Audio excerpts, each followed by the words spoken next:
Kumar, senior urologist, Medicover hospital Madhapur నుంచి. ఇవాళ మేము ఈ ప్రెస్ మీట్ పెట్టిన కారణం ఏంటంటే, ఇక్కడ మేము ఈ సంవత్సరంలో 500 కేసులు అన్ని డిపార్ట్మెంట్స్ కలిపి చేశాము. Robotic surgeries.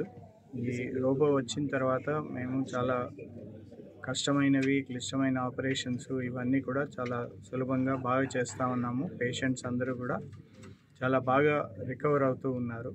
రోబోటిక్స్ అంటే మామూలుగా అందరూ రోబో ఆపరేషన్ చేస్తుంది అని అనుకుంటారు, కానీ అట్లా కాకుండా మేము సర్జనే ఆపరేషన్ చేస్తాము, కానీ రోబో హెల్ప్ తీసుకుంటాము. దానివల్ల ఏంటంటే నిలబడి చేయకుండా కూర్చొని రోబోటిక్ ఆర్మ్స్తో సర్జరీ చేయటం వలన చాలా ప్రిసైజ్గా వస్తుంది. విజన్ కూడా 3D విజన్ ఉంటుంది. తర్వాత 10x మ్యాగ్నిఫికేషన్ ఉండడం వలన సర్జరీ అనేది చాలా బాగా జరుగుతుంది. పేషెంట్ చాలా తొందరగా రికవర్ అవుతారు.